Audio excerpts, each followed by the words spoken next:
John Sterling Show. Entertaining and informative. On the Red Apple Podcast Network.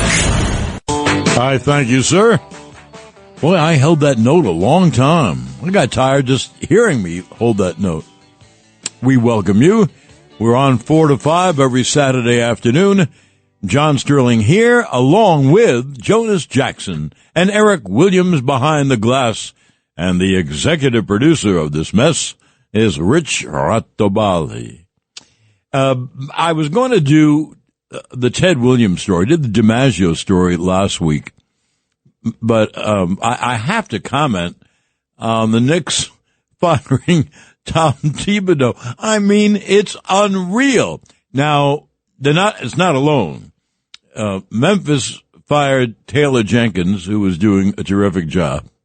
Denver fired Mike Malone, and he had just won them a championship a couple of years ago. And these are teams with winning records. Dallas Stars in hockey in the NHL, they fired Peter DeBoer. Well, DeBoer had been with them 3 years, and he'd taken the Dallas Stars to the Western Final 3 years. You know what? Wasn't good enough. As far as Thibodeau, I absolutely don't know why, and that bothers me more than anything. I want to know why. But the Garden does not talk. They don't speak publicly, and it's wrong because they draw over 18,000 every game, and they have so many people watching Knicks television, listening to Knicks radio. I mean, they support the team like no other team has been supported. Don't you think they ought to come out and say why they fired a guy who took the Knicks to the Eastern Final, and they hadn't been to the Eastern Final in 25 years? Again, that's their prerogative. I can't imagine why. You see, things happen, as you know in life, from your own life. It could be that somebody of power said something to Thibodeau, and Thibodeau might have said, go pound sand or something. So maybe that's why. But we have a right to know. How about all those people who jam the Garden and pay unbelievable prices? And I know the Yankees, if you go to their games, that's unbelievable prices. And the Mets and the Rangers, anywhere you go, it's not inexpensive nowadays. Not like when I was a kid and went to all those games, and sat in the balcony or the unreserved grandstand in baseball, and the most you had to pay was $1.25. It's changed. I mean, there were people going to the Indiana series and the Boston series who were paying in the hundreds of thousands of dollars, which, by the way, I would never, never do. I'll watch them on TV or listen on radio and be very happy.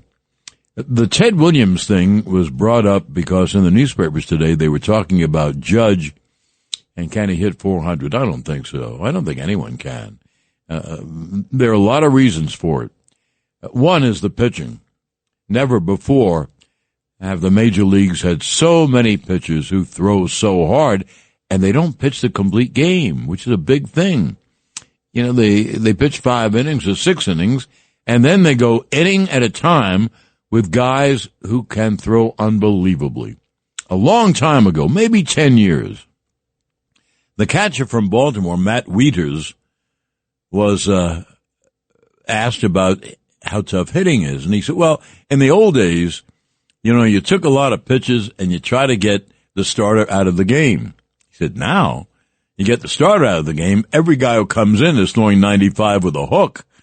So that's what Ted Williams faced, and he did it in remarkable fashion. I said that in real life, he was John Wayne. John Wayne was in studios, but Ted Williams was in real life. And as the day approached, the final game of the year for the Boston Red Sox in 1941, there had been a rainout, and they had a doubleheader. Well, Williams' batting average was something like .399.6, and that bumped him up where if he sat out, he would have hit 400. And they asked him, as manager Joe Cronin, do you want to sit out, protect 400? And Ted Williams said, I'm going to hit 400. I'm playing. I'm going to hit 400. And so the doubleheader began in Philadelphia. And on Williams' first at bat, he's digging in. And the catcher for Philadelphia was a fellow named Frankie Hayes. And Hayes said to Williams, as Williams dug in, Ted, we're all rooting for you, but we have to pitch you straight. Mr. Mack, the longtime owner of the Philadelphia A's and manager, Connie Mack, he said, Hayes was telling Williams this, he said, if we let up and pitch you any differently, he'll run us out of baseball. So if you make it, you're going to make it on real pitching. Well, I'm going to have to go through this long story. Williams was phenomenal. He came to bat 8 times in the doubleheader and had 6 hits, including homers and doubles, and he finished at .406. After the first game, they also said, look, Ted, you're over 400. Sit out the second game. He said, no. If I hit it, I'm going to hit it. And that's a heck of a story about Ted Williams, who is, obviously one of the greatest players who ever to live. Ted Williams said, what I want in baseball, when I finish, and I want to walk down the street and hear people say, there goes the best hitter in history. So that was Ted Williams, and he was a Marine pilot, fighter pilot in 2 different wars, in the World War II, and then he's playing great, and they called him back in the Korean War. So that's my little old Ted Williams story. I never gave you the phone number, and I will now. It is 1-800-848-9222, 1-800-848-9222. We have 2 great guests today. One you have listened to for a long time. Anyway, all of that is upcoming, and the Sterling Show here from 4 to 5 on Saturday afternoon, and we'll get back after we pay some bills on 77 WABC. The John Sterling Show on the Red Apple Podcast Network.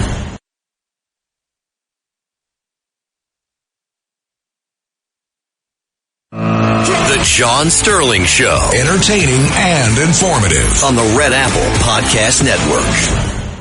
I thank you. As we roll along on the Sterling Show on this Saturday, I have a good friend on the other end of this line, and I think you'll enjoy the interview. His name is Anthony McCarron, and he is a writer and a broadcaster. He's on very often on the Mets pre-game show. I forget what they call it. Anthony will tell us.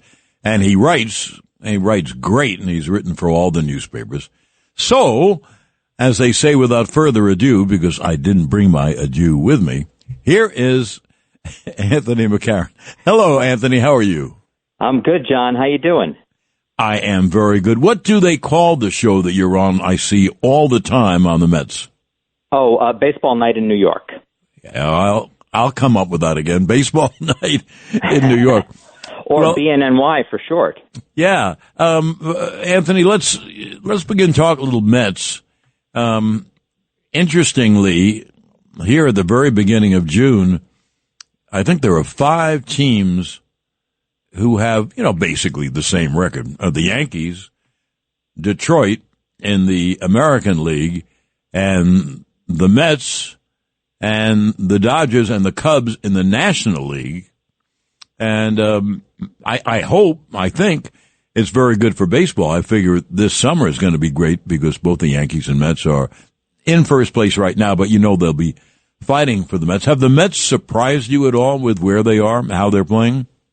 I thought they would be a good team, John, but I didn't think that they would be this good. Maybe that would have been something they could have gelled into later in the season, but they've been good sort of right off the bat, and really, I think, very surprising across baseball. Maybe not to the Mets, but certainly to the rest of the game. They're pitching, the excellence that they've gotten out of their starting rotation, which, let's be honest, is not filled with brand names. has been phenomenal.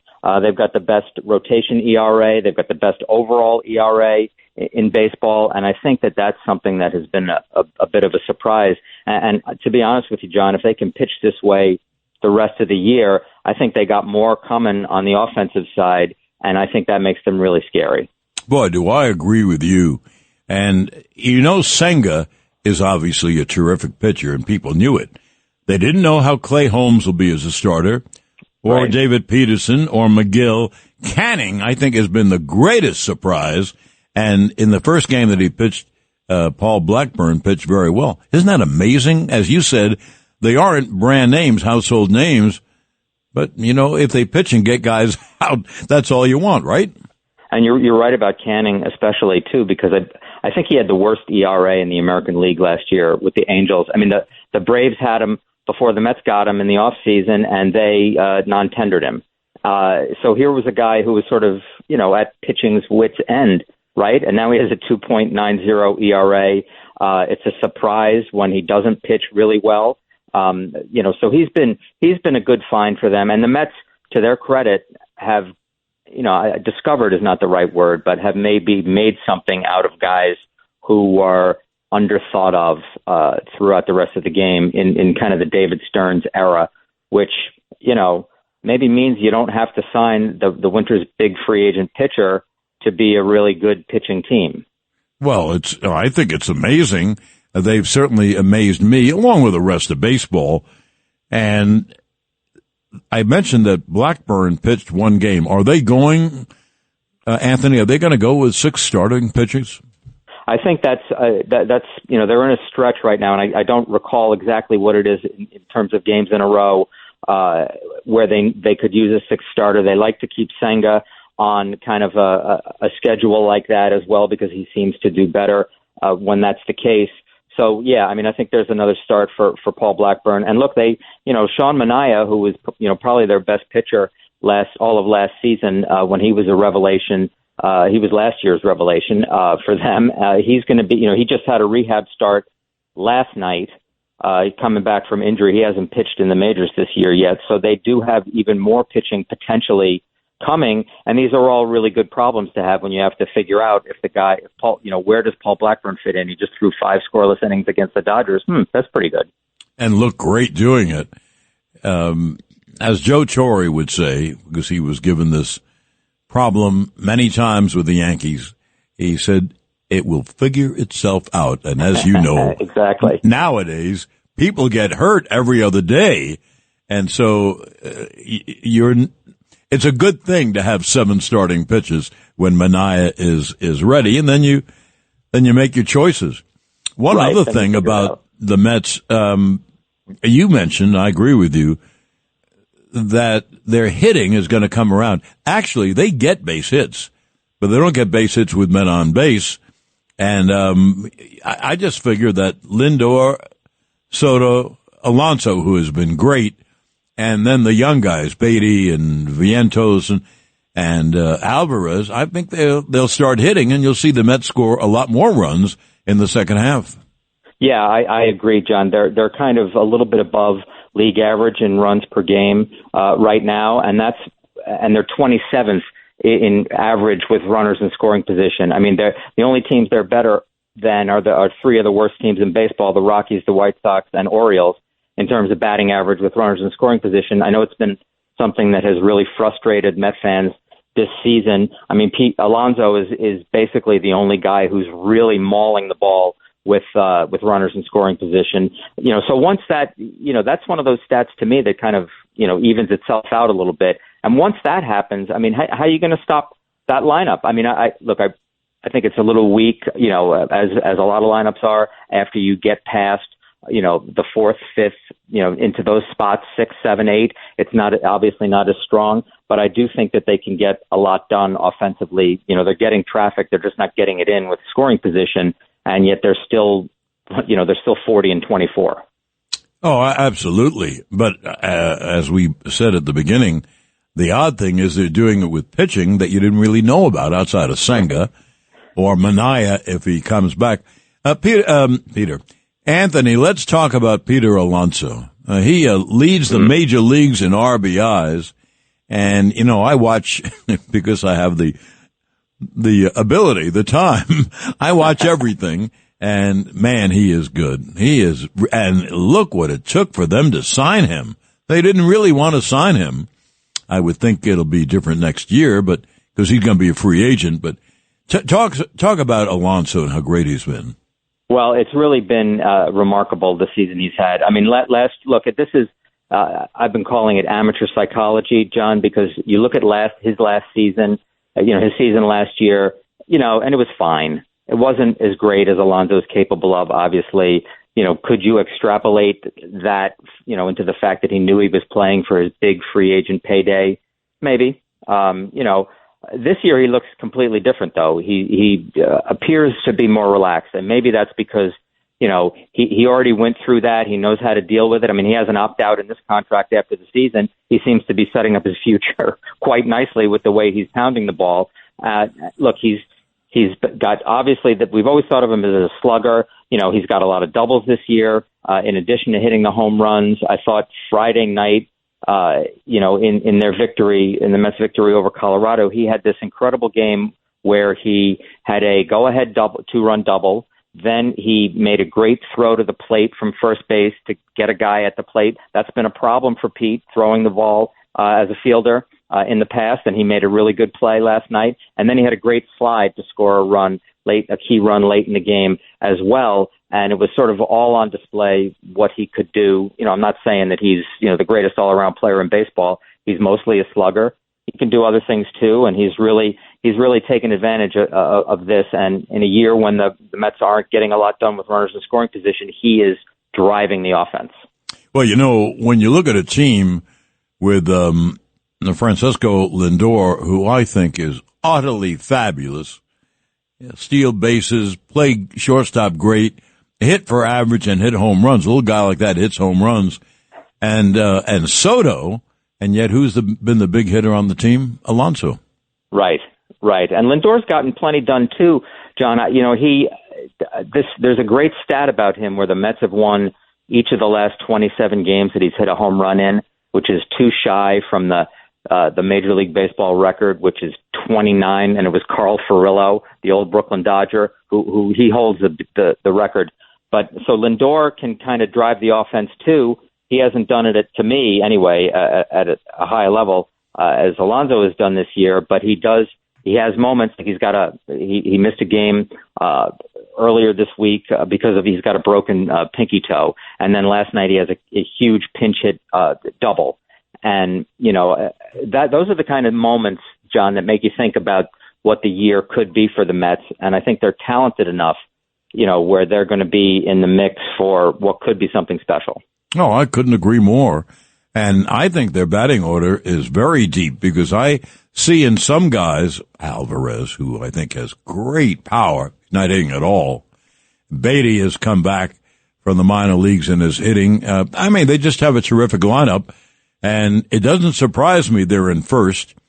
It would surprise me if the Braves continue to play as badly as they're playing. Yeah.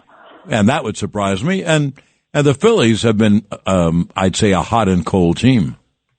Yeah, I agree. The Mets roughed them up earlier. But I look forward to them playing again because I think that'll be a big test for the Mets. And look, one of the sort of narratives about the Mets early in the season, John, as they were getting a good record going was, well, they haven't played anybody.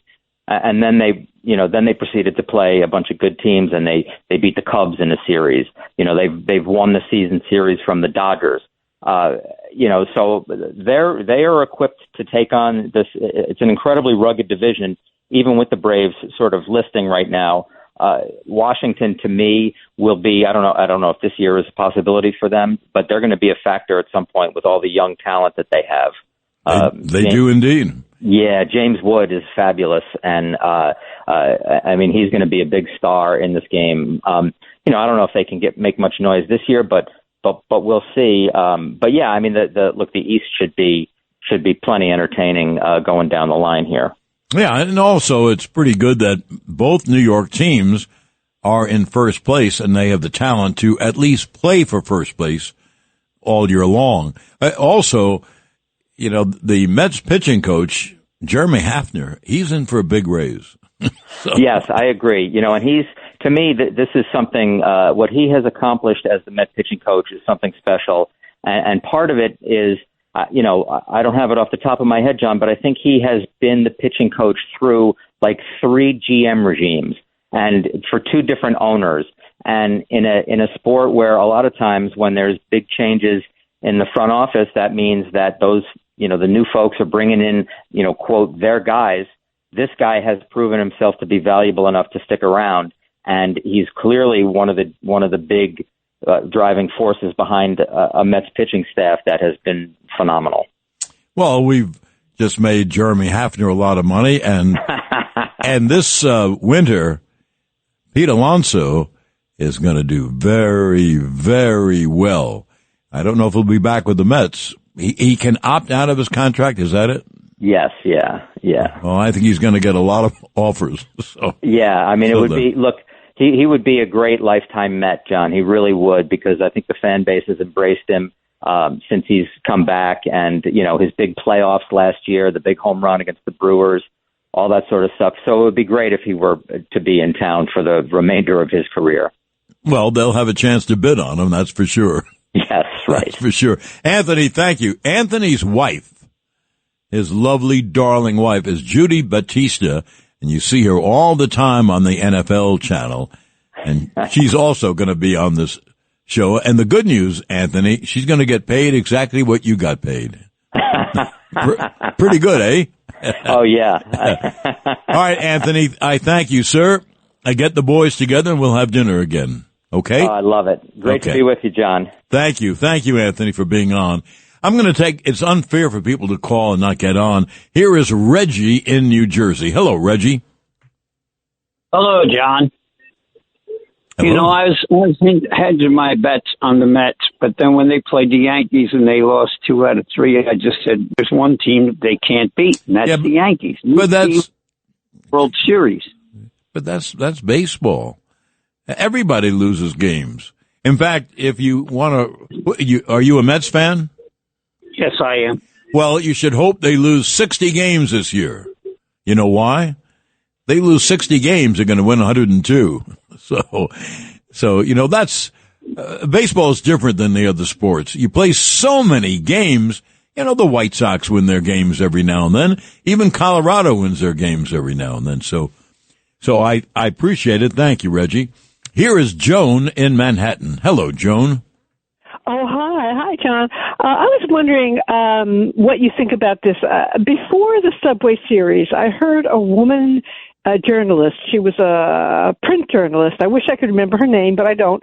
She said that she thought this year, probably because of the Juan Soto business, the competition, the competitiveness between Yankee and Mets fans would be severe, even maybe nasty.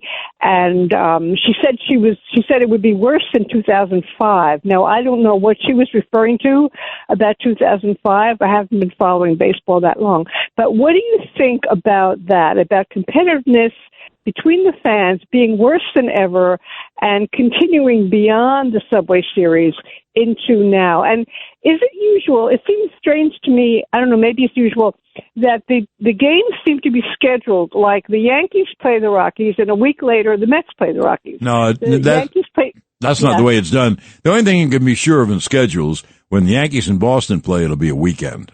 They want the biggest crowds. And as far as the competition, it's a good thing.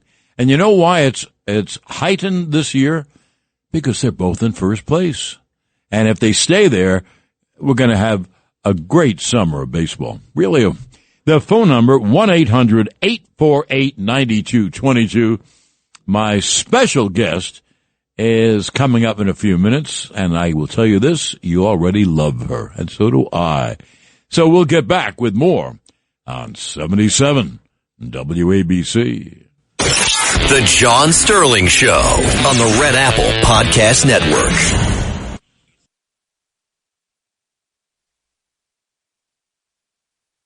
The John Sterling Show. Entertaining and informative. On the Red Apple Podcast Network. I can't tell you how happy I am to welcome this guest.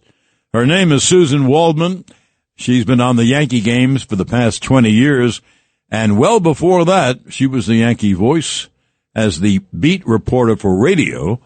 And so Susan and I have been together a long time. And as I've mentioned many times, she's the greatest partner a broadcaster could have. So welcome, Susan. Well, thank you, John. And it has been a very long time, since 1989 when I started with you with the Yankees. But we've known each other since '87, if you remember. I do indeed. I was filling in at MCA, and Susan was the update gal, and we've been friends ever since. Indeed. Well, Susan, I mentioned we had Anthony McCarron on before talking about the Mets, and it could be a great summer in New York if both teams are in first place. And so why don't you give an overview of the Yankees, and we'll get to some specifics. Did you think they would be this good? Actually, I thought if the pitching came through, yeah, they would. I loved the pieces that they got. You know, you and I are not happy about, just one or two people carrying an offense, and they picked up really good pieces. So you've got people that can hit 1 through 9. And I got to tell you, and Anthony McCarron probably told you, I know the feeling about the Mets, but when the Mets were here, I said to more than one or two people with the Mets, I know we're going to see you in a couple of months, but we'll see you in October. And they all agreed. And remember those feelings in 2000 when everybody thought, this could happen this year, because the Yankees are very good. They're absolutely very good. Well, I agree. And as far as the pitching, you're led by two pitches, Max Fried and Carlos Rodon. Rodon's pitching the best he's ever pitched, I think, anywhere. And Fried is just great. And then the odd person, Susan, is the guy pitching tonight, Ryan Yarbrough. Ryan Yarbrough, whom we saw in Tampa, does a little bit of this and a little bit of this. And one of the things that he is, John, and you saw this, he's extremely confident. It's going to be really interesting because he doesn't throw hard, obviously, and he's going up against a guy who throws 100 miles an hour today. But don't forget that Luis Gil is coming back. He'll be back within probably a month of the All-Star game. And you've got Max Fried and you've got Carlos Rodon, and then you'll have Luis Gil, who was last year's Rookie of the Year. And then you can fill in. Then you've got Schmidt and Warren. And does Yarbrough stay in the starting rotation? Does Yarbrough go to back to the bullpen? But Yarbrough, we saw him. He opened. He did a bulk guy. He pitched at the end of games. But he is really good. He flummoxed the Dodgers. He really did. He looked tremendous against them. This will be an interesting start for him. But the people that Luke Weaver is a loss right now that he is not here. But the bullpen itself, except for the couple of blips that Devin Williams has been really good. But I think it's the lineup that has 1 through 9 has been able to manufacture runs. They hit the ball where it's pitched. So you're not looking anymore at if Aaron Judge doesn't hit, the team doesn't win. Those days are gone. They really are. Absolutely. About Yarbrough, that's what I remember, that he would be the starter for one inning or pitch the bulk. Boy, and he's been great. When I grew up, the Yankees you don't see many pitches like that anymore. I mean, Yarbrough was this generation's Jamie Moyer. But when I was a kid, Eddie Lopat pitched for the Yanks, Preacher Rowe pitched for the Dodgers, and they, basically pitched the same way. And it's thrilling to see Yarbrough get people out with his stuff. And he's, I guess, been able to change speeds enough and keep the ball down. And, boy, he's been great for the Yanks. He's been great, and he throws strikes. And I think the problem is, John, and you and I talked about this for years, it's impossible to get signed by an organization now if you're not throwing 96 miles an hour. Right. So I think that he's old enough now, and he's been around long enough that, the Rays saw something in him. He'd be great for an opener. He'd be great to go, how they're sort of spokes in a wheel, effect that they do. So he was signed to do something specific, but once he was in there, he has taken the ball and run with it for, obviously for the Dodgers last year, and then Toronto. He's been terrific, but I think people, there must be more guys like him that are out there that never get a second look because they're not throwing 95 miles an hour. Oh, absolutely. And as you know, the scouts are hesitant to recommend a guy, and then you see the guy and he's throwing, 85 miles an hour. And that's one of the many things that's changed about baseball. A lot of things have changed about baseball. I also, Susan, agree with you on another reason why the Yankees are doing so well. I wanted Bellinger and Goldschmidt for the past couple of years, and they finally got both of them, and they have been excellent. And along with Judge, we'll talk about Judge in a moment. Judge, unbelievable. I mean, you can say he's the best player in baseball. And I think. Go ahead, Susan. I think he is the best player in baseball. And since we first met him, how he has changed. Think back to that kid that came up in 2017 that was striking out all the time, that was leaning over the plate trying to get sliders and couldn't hit them, and couldn't hit, the opposite way and didn't hit the ball. Just think back to that kid. And it's not that long ago. No. And look what he's become. No, he's changed so much. I say it to myself when I see him. You know what he does. He now will swing inside out and line base hits to right field. He'll pull the ball and hit line drive base hits to left field. And you'd never think that Judge would be hitting in the 380s or 390s. And he's a great outfielder with a great arm. And most of that, Susan, you can talk about this too. Now, he is a worthy successor to Derek Jeter. He takes his captaincy very seriously. And he's there for all the other players. He's not there to boost himself up. It's very tough to be another Derek Jeter, and he is. He does it in so many ways, and it's not just what he does on the field, because we take that for granted. He is so good with, he helps some of the first one who welcomed Jazz Chisholm to this team was Aaron Judge. I watched him this year, Judge, when, I still do the star of the game, and one day it was Yorbi Bivas who got his first major league home run, and he was going to do my star of the game. And he was out there, and the translator was there, and Judge was standing right in the dugout to make sure that he knew that he was being supported by him while he did his first interview, on the radio. It was something that little things like that Aaron Judge does, and behind the scenes, making sure I see him in the corner talking to someone who's had a bad day, or someone that, has made a mistake and is hanging their head in the dugout. Aaron Judge is always right there. That's what Jeter used to do, and that's what Mattingly used to do, and all the way back. Willie Randolph did that. And you have to have that kind of person besides the great hitter who's now hitting 397. I had him on the field last night, Johnny. You'll love this. And I asked him about his approach, that when did this change? And he said, the home runs will come. And people write, no, he hasn't hit a home run in 8 games, 9 games. But he's hitting 397. He's getting people scoring. I mean, he's got RBIs. And he said, the home runs will come. I just need to move people in. I need to get on base. That's a kind of a philosophy that we haven't seen around here for a long time, but you and I grew up with that, and it's great to see. No, he's marvelous in every respect. And when you hit 397 in this day and age, with all these guys pitching 5 innings, and then you have the relievers come in, and everyone's throwing 95. Well, that's why the averages are so low, because the pitching is so good. And the averages are low compared to quote unquote our day. Susan, I want you desperately to stay right where you are. We have to break for, pay the bills, which you're very familiar with. And, but then we'll get back. You going to stay? Yes, of course I'm going to stay. Where would I go? Yeah, where would you go?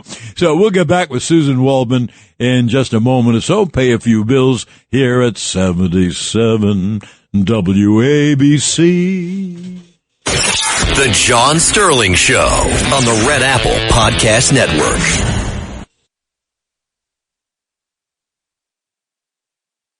The John Sterling Show. Entertaining and informative. On the Red Apple Podcast Network. And I'm with my partner for so many years, 20 years on the Yankees, and friendship well before that. Susan Waldman is here. Susan, here's a question. I don't think I've heard it answered, and I'd like you to answer it. Okay. They had to decide where to play Jazz Chisholm and where to play DJ. In my mind, since I think DJ plays third great, and Chisholm obviously has more range, and you need range at second more than third. So why is Booney playing him in opposite positions? Well, I think that they're not worried, but they just want to make sure that DJ is totally built up. Don't forget he's been out for a long time. And I think they think it's probably an easier because he's so used to second base and he does it so easily. I think they just want to get him established right there, not have to move him back over to third base where he maybe has to worry about that. They want to actually, I think, see if he can regain his hitting stroke. It's starting to come back, but I think they just wanted to leave him there. And Jazz actually went back and said, I'll do anything. How good is this to hear? He actually said, I'll do anything to help the team. I'd rather play second, but you want me to play third? I'll play third. And as long as my feet are on the dirt and not in the outfield, I'll be fine. But I think it's more for DJ than for Jazz. Well, Aaron Boone has said that. I have, as you well know, I don't believe a whole lot of what I hear. And it makes sense because he has said, I want a DJ to feel comfortable. And obviously playing second is comfortable. And it would really be something for the Yankees if he started to hit. And, we saw him at his best. In his first year with the Yankees, I think he had 26 homers, 102 RBIs, and he hit in the 320s to 330s as he won another championship. That team is very solid. And do you think there's any chance that Oswaldo Cabrera can come back or not? I would say no. He told me the other day that the surgeon said it's a possibility, but I think that's to put a carrot in front of him. He's as positive as he's as positive as any human being on this earth. But there's a plate in there and there's screws, and my guess is no, but he's tooling around here on a little scooter, with the leg up and smiling and making everybody else feel good. It was just an awful accident and a terrible thing. And the thing that's amazing to me, John, and we've heard about players like this, he was in awful pain because his ankle was just broken and shattered. And Judge came over, and the first thing he said was, "Judgy, did I score?" Yes. Yeah. I did read that. Yeah. He was hurtling toward the plate. And, it happens too often in baseball where you crack your ankle. It happens a lot, breaking ankles, sliding into bases. Susan, I've mentioned that you were the beat reporter. I don't know other way to say it. You were the beat reporter for WFAN for many years, and I heard this story. You can tell me if it's true or not. Everyone at that station was a Mets fan, and they had no Yankees, and they turned around and put you on the road. That was a great way for you to begin, get out of the studio and be with the Yankees. So, is that how it came about? Well, it ended up that way, yes. But how it happened was that I was the worst update person in the history of the world because I'm not good at that, writing things and sitting in a studio. I wanted to be I wanted to be out the games. I wanted to go there, and I suggested to the then program director, John Pruder, I said, you guys are talking to the beat writers for the Daily News. They had Bill Madden on the air and Moss Klein and all these people. And I said, give me a tape recorder. I've got a car. Let me do it because they're never going to tell you things. And John Pruder said, what a great idea. So I actually was the first electronic beat reporter of any kind. And of course, the team across the river had just won the World Series. So nobody wanted to go to the Yankees. And I said, I'll go. That's how I got the Knicks, because the Knicks were terrible. But I knew that Rick Pitino had a background, and I knew him when he had the kids at Boston University running up and down the court with bricks in their hands because they were out of shape. And I figured he's going to be great, and nobody wanted to do the Knicks because they stunk. And I said, I'll go. And that's how that started. And that year also, I went and did the Devils because everybody else wanted to do the Rangers, and that was the year the Devils actually got to the playoffs, so they had to send me because I was the only one who knew the team. Well, Susan was a trailblazer in so many ways. Are you, when you look at this, with all the women now on the air in sports, it give you a little bit of pride that you blazed the trail? A little bit, because you know me. I never am satisfied with anything. So it's I look and I see that there are other women. To me, it's taking too long, and they're still not given important jobs unless they really push for it. But to see other, because there was a time, and you know this, John, that I was the only female ever anywhere, and we were the only time that I told John many times. There was a woman who covered the Oakland A's of the Dave Stewart, Tony La Russa A's. Her name was Susan Fornoff, and the only time the two of us were ever totally comfortable was where the A's were playing the Yankees, because the Yankees expected to see a woman every day, and so did the A's. And that's how it was back then. There were just two of us, and it was very, very different. And so you're always a little bit uncomfortable. And John knows I still am uncomfortable because I always think someone's catching up to me. So you got to keep going. Yes, you certainly have to keep going. What was the name of the gal? Now, this goes back to the late 70s when a woman was finally allowed into the locker room. I can't think of her name. Melissa Lutke. Yes, Melissa Lutke. Melissa Lutke of Sports Illustrated. And, now it seems ridiculous. Who cares? Well, it's ridiculous because she had to take them to court. She sued Bowie Kuhn, and the reason that women got in is that she won her case. The judge happened to be Constance Motley Brown, who did a couple of other things, like work for Thurgood Marshall and civil rights and the Brown versus Waterification, and she was the judge. And it was only because of Judge Brown, who ruled for Melissa Lutke, that women were allowed in. It was the Yankee Stadium clubhouse, and it was Bowie Kuhn who did all this. And so Melissa, she didn't want it. She was 25 years old. All she wanted to do was cover the World Series, and they wouldn't let her in. And she took them to court, and she won. And that's how this all started. It was 1977, I believe. Thank heavens! Isn't it ridiculous that? Of course, a lot of things are ridiculous in life. But if you're a woman and that's your job, maybe you're supporting a family, maybe your husband's gone, and she's not allowed to do her job because, my goodness, she may see a naked man. Ooh! So it's taken a while. But you know what? People are very slow to change. They don't like change. So anything you're going to do like that, is a battle. It really is. Yeah. It took a long time, and I think it's over. There'll always be something new because that's how the world works. But have you thought about tonight? I know you mentioned it at the very beginning.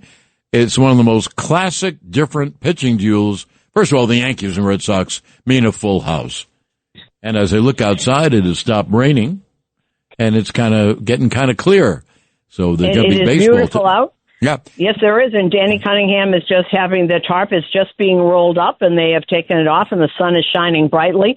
It is going to be really interesting to see. Garrett Crochet has been amazing. But the Red Sox don't hit. They make a lot of errors and don't feel right. And I saw things yesterday that you wouldn't believe are going on in a major league field. And somebody had said, well, they're very young, and I said, well, they should learn how to hit a cutoff man before they come to the major leagues. I mean, that used to be the norm, is that you knew how to play before you got here.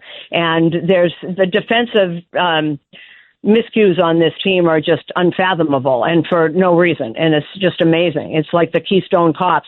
So Garrett Crochet, I don't know if they're going to hit him at all, but I don't know that the Red Sox are going to hit Ryan Yarbrough. So it's going to be two different styles. It's going to be fascinating. I would think that Garrett Crochet reaches 100 and Ryan Yarbrough reaches, 85, 90, maybe. So I think it's very exciting. I can't wait to see the duel. And I can't wait to see you again. So thank you for your time. I appreciate it. We'll talk in private soon. And okay. And thank you, Susan. You're great. You're great. And you have anytime. Just call. I will. I will indeed. Okay. Thank you, dear. Appreciate it. Let's take care of the spots. No spots? Oh, good. I didn't know I had done all the breaks. Thank you very much. That's Jonas Jackson telling me how to run my show. The nerve of him. Well, I'm sorry I didn't get to more phone calls. Next week we will. It has been, Anthony McCarron was terrific. Susan Waldman was terrific. I love doing the show. It's easy and a pleasure to do, really. And, I'm quite happy about it. When are we off? Oh, I have time. I have time. I was talking about Garrett Crochet and Ryan Yarbrough. You can't see two more different pitchers, and they're both starting at Yankee Stadium, where, they'll have the sellout of 46 or 47,000 people, and all that goes into the Red Sox and the Yankees. Crochet has a great ERA. I think it's actually just under 2, but he can't win because the Red Sox lead the league in errors, and they haven't been hitting a lot. And also, everyone has injuries. You can't use that as an excuse. But the Red Sox have lost both corners of the infield. Tristan Casas at first base, left-hand hitter, can be a 30 home run kind of guy. And Alex Bregman at third is a great third baseman and a really strong hitter, and is something that they need a right-hand hitter in back of in back of all their lefty hitters. So, we'll see tonight. That's an intriguing combination of Crochet against Ryan Yarbrough, and I honestly cannot wait to see it. Well, upcoming is Vinny Madunio. And you know what Vinny's going to do? He's going to play the greatest music you ever heard. And if we can get him to, maybe Vinny will even sing a little bit. Is that possible?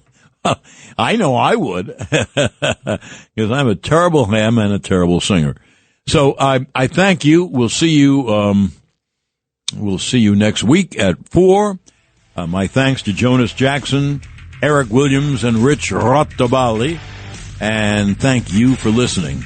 It has been a pleasure. Thanks for listening to The John Sterling Show. You can hear The John Sterling Show Saturdays at 4 on 77 WABC. If you like the podcast, share it with your friends and listen anytime at WABCRadio.com and download the WABC Radio app. Hit that subscribe button on all major podcast platforms. Plus, follow WABC on social on Instagram, TikTok, Facebook, and X. See you next time for a new episode so you never have to wonder. What the heck is going on here?